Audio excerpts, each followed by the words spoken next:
आज हमारे साथ हैं चेटीचंड मेला समिति के जयपुर महानगर के कोषाध्यक्ष दीपक दुलानी जी और सर्व सिंधी समाज महासभा के प्रदेश अध्यक्ष संतोष दीरवानी जी।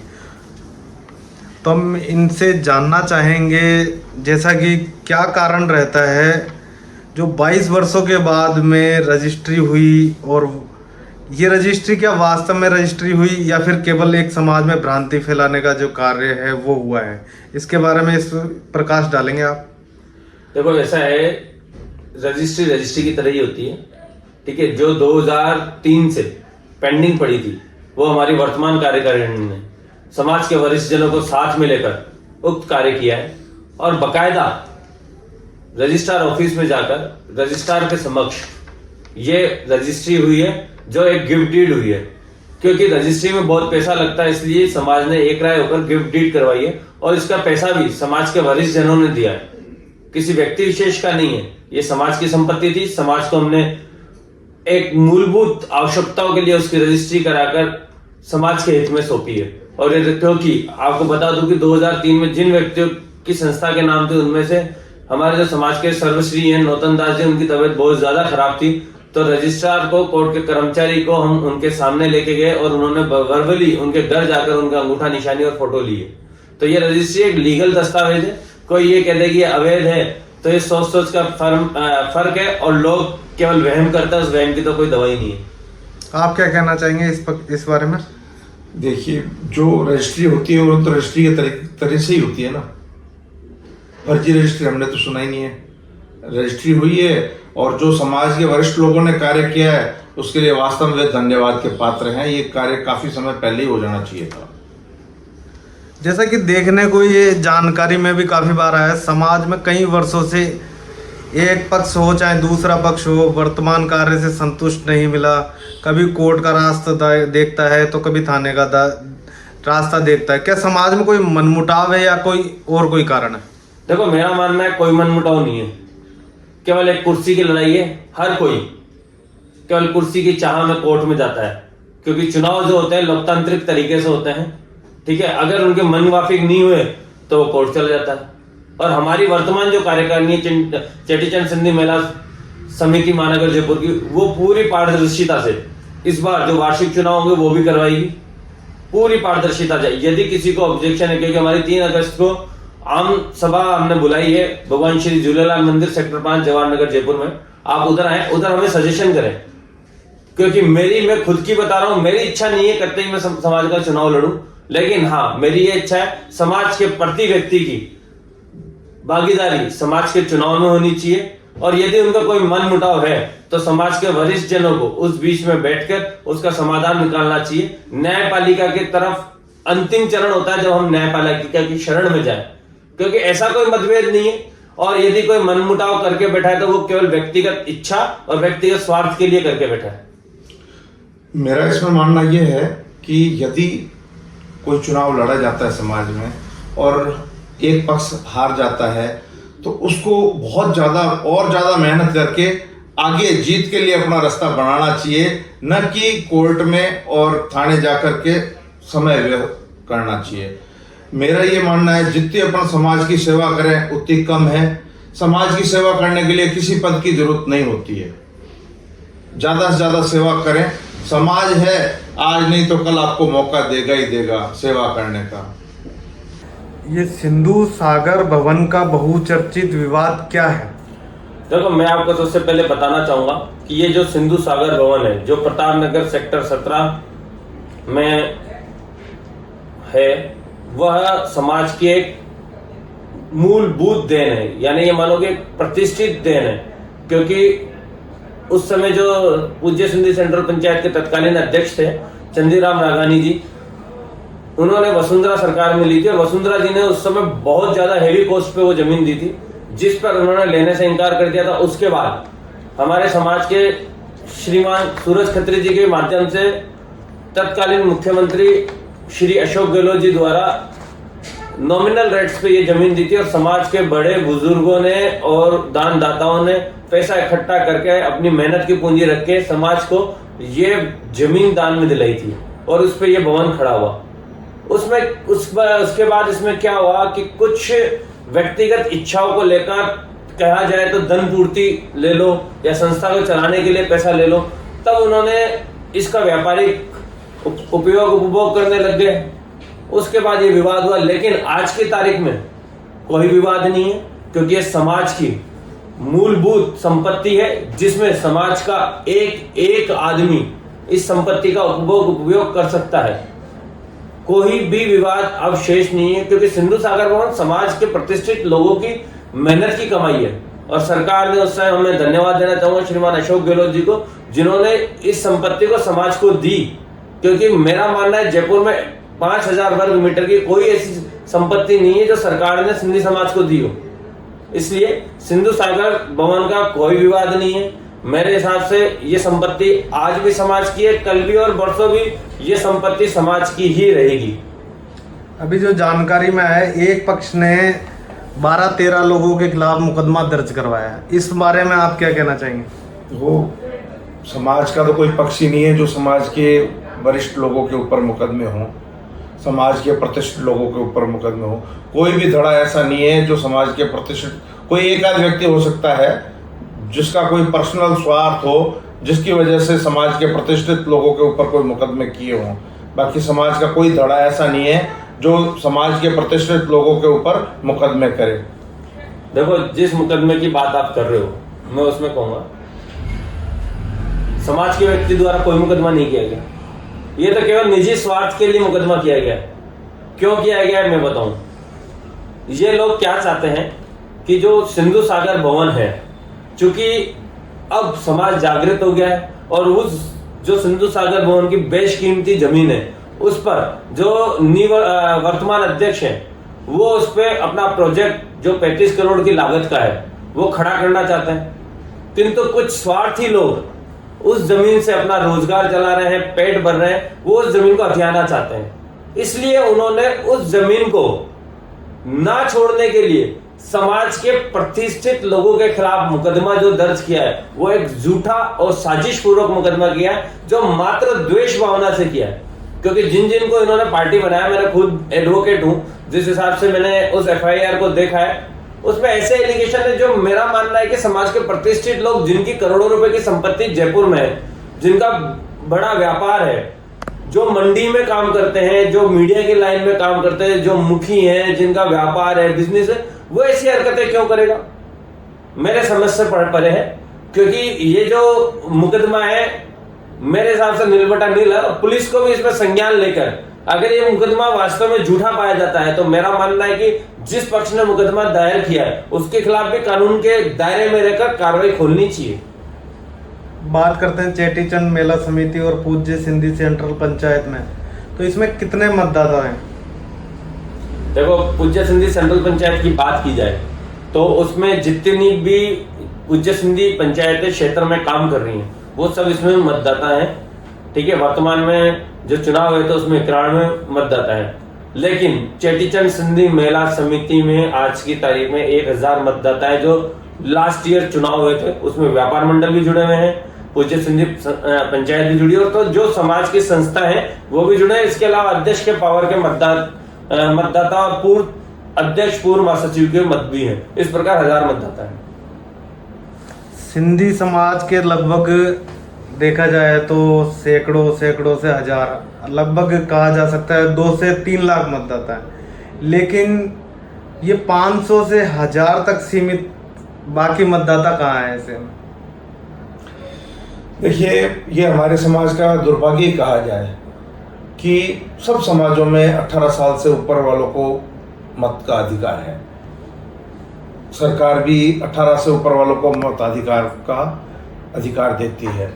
लेकिन हमारे समाज में दुर्भाग्य है कि कुछ चुनिंदा व्यक्ति हैं, या तो पंचायत के अध्यक्ष हुए उनको मताधिकार दिया जाता है, या कुछ और व्यक्ति मिला करके 500-700 लोगों को मताधिकार का ही दिया जाता है, बाकी लोगों को नहीं दे रहे हैं। जबकि होना ये चाहिए 18 साल से ऊपर के जितने भी समाज के व्यक्ति हैं उन सभी को वोट का अधिकार होना चाहिए, जिससे कि समाज की ताकत दिखे। देखो, मेरा मानना है कि जो आप बात कर रहे हैं 500 या 1000 तक सीमित है, उसका बहुत बड़ा कारण है इच्छा शक्ति की कमी होना, बड़ा दिल ना होना।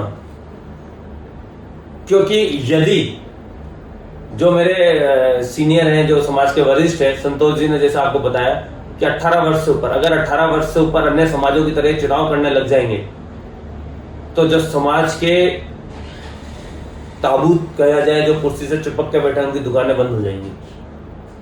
इसलिए इच्छा शक्ति की खत्म है। इच्छा शक्ति होने के बाद अगर ये 18 साल से ऊपर मतदान जोड़ देते हैं तो सिंधी समाज का नाम आज जयपुर ही नहीं वरन पूरे राजस्थान में, पूरे हिंदुस्तान में छा जाएगा। क्यों छाएगा उसका रीजन मैं बताता हूं। आज सांगानेर विधानसभा की बात कर लें, जो वर्तमान मुख्यमंत्री का विधानसभा क्षेत्र है, वहीं हमारे समाज की तादाद लगभग 70 से 75 हजार वोटरों की है, लेकिन आज पूरे जयपुर का चुनाव होता है, हम 1000 वोटों में सीमित हो जाते हैं। और जैसे ही किसी संस्था ने, चाहे वो पूज्य सिंधी सेंट्रल पंचायत हो, चाहे चेटीचंड सिंधी मेला समिति हो, चाहे अन्य संस्था हो, अगर 18 साल से ऊपर के मतदान तक जोड़ते हैं या एक घर एक वोट करते हैं तो उससे वरन हमारा ही नहीं अपितु तो पूरे समाज का फायदा है।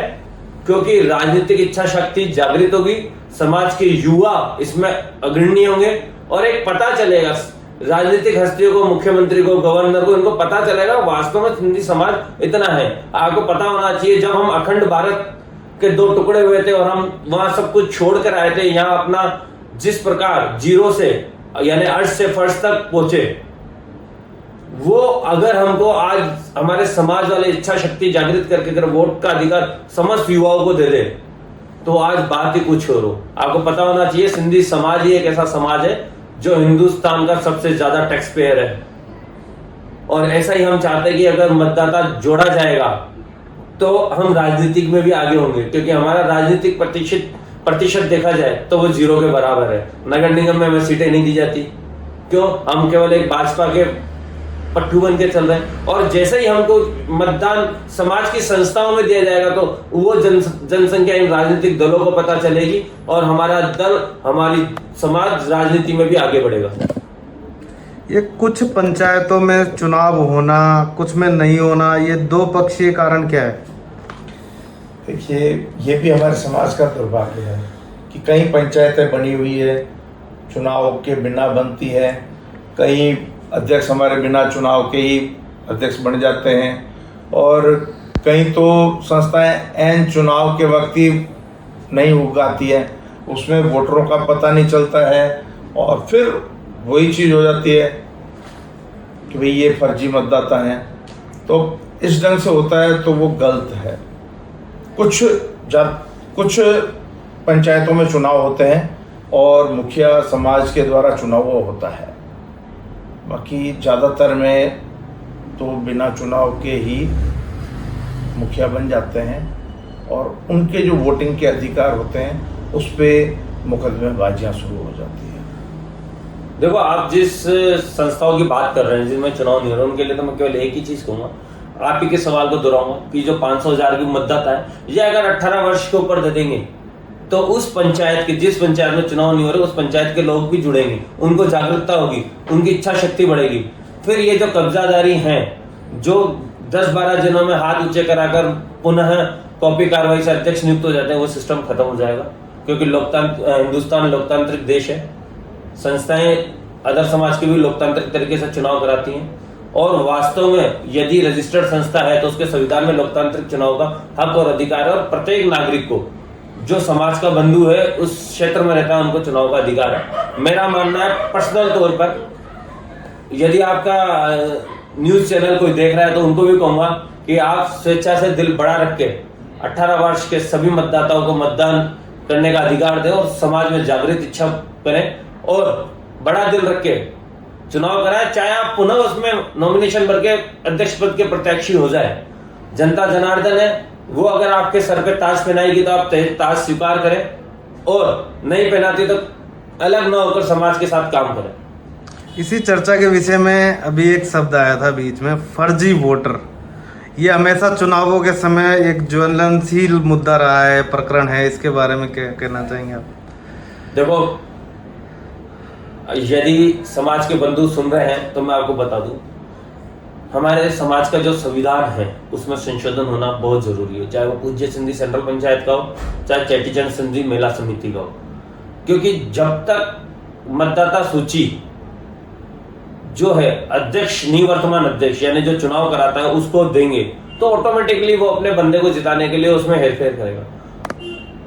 अदर समाज की तरह मतदाता सूची का काम निष्पक्ष रूप से समाज के वरिष्ठ जनों को या चुनाव अधिकारी, जो लीगली चुनाव अधिकारी आप नियुक्त करते हो उनको दो, और चुनाव अधिकारी को उस वोटर लिस्ट पर काम करना चाहिए। और खास तौर पे मैं आपके मंच से बताना चाहूंगा कि संविधान संशोधन में जितने भी वोटर हैं उनको बड़ा दिल रखकर संविधान संशोधन करवाना चाहिए, क्योंकि संविधान जिस समय आपका बना था, चाहे वो पूज्य सिंधी सेंट्रल पंचायत का हो, चाहे चेटीचंड सिंधी मेला समिति का, वो बहुत पुराना है। उसमें आज की जनरेशन के हिसाब से संविधान संशोधन होना चाहिए। और मैं उनसे ये कहूंगा कि ये मत समझे कि मैं पदाधिकारी हूं, मैं आज बिना पदाधिकारी एक हैसियत से युवाओं की आवाज उठाऊंगा कि हमको भी आप मतदान का अधिकार दें, क्योंकि जब तक आप हमें मतदान का अधिकार नहीं देंगे तो हम समाज के लिए क्या सोचेंगे। जब समाज के बड़े हमारे लिए नहीं सोच रहे तो हम उनके लिए क्या सोचेंगे।